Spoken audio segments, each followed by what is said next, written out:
last year going into the season? Again, I think internally, not very different. I think probably the thing internally that's different is that we've had so many players play significant time last year and have success that are coming back. So I think we were one of the younger teams in college football last year. Having all that experience come back helps. So I think that's internally probably a difference. Externally, that's where it's different. I think, like I mentioned, I think there's obviously a lot of people talking nationally about Penn State. There's more conversations going on. But again, that's not something that really affects us a whole lot. My argument is in our community, there's always high expectations, and I think obviously, I'm not saying I'm not aware that this year's a little bit different, but I think Penn State, there's a place where there's always really, really high expectations. That's a good thing. That's where you want the program. Very much so. James, Joey Julius last night tweeted that he's successfully completed treatment and all that. What has he meant to your program, and how did that decision kind of come about? Was it his decision to not be on the team this year? Yeah, I think obviously, I'm not going to get into the specifics of this because it's a delicate situation. But for us, ultimately, the most important thing for us is the health and welfare of our players and make sure that they're in a really, really good place. And we love Joe, we support Joe, and he has been a huge part of our program. We'll continue to be. What are your options for replacing him, James, as a kickoff specialist? Well, you got Tyler, who I think would really like to do it. I think Tyler has some aspirations of wanting to kick in the NFL one day, so being able to do both would be important for him, and he has the ability to do that. Blake Gillikin is a guy who did all three in high school, punt, kickoff, and field goals, and was pretty good at it. And then obviously we got Alex Barbier. So there's some options there as well. We'll kind of see how this thing plays out. It's not ideal because we had a really good situation where had one of the better kickoff guys in the country, one of the better punters in the country, one of the better field goal guys in the country, and I think when you limit how many things they have to do, it's helpful. So we'll just see how this kind of plays out. We have to solve our kickoff guy. We have to solve our long snapping situation during camp on special teams.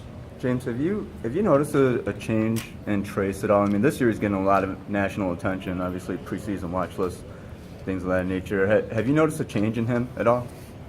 Again, I think as an organization and with our players, there is obviously a lot more noise outside of our program, externally. But we kind of try to keep our process as consistent as possible. Try not to get too high or try not to get too low. Trace is a really steady guy. I mean, he doesn't talk a whole lot. When he does, people listen. I thought that was just during the recruiting process, but I know I have a very close relationship with his mom and dad, and that's who he is. He's not changing.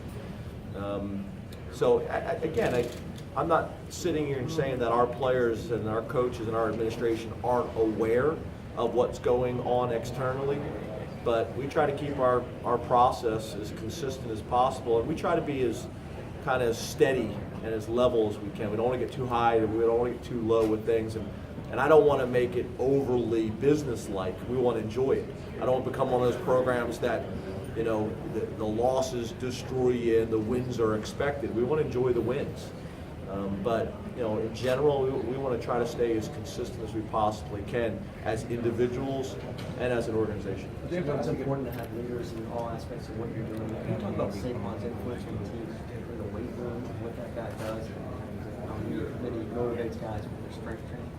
I think in general, Saquon's a guy, when your best player, arguably your best player, is going to class every single day and doing really well academically, when he goes to the weight room and is pushing everybody to be the best in the weight room, when he's out on the practice field, he's leading and going hard every single rep, it's kind of hard for the other guys not to.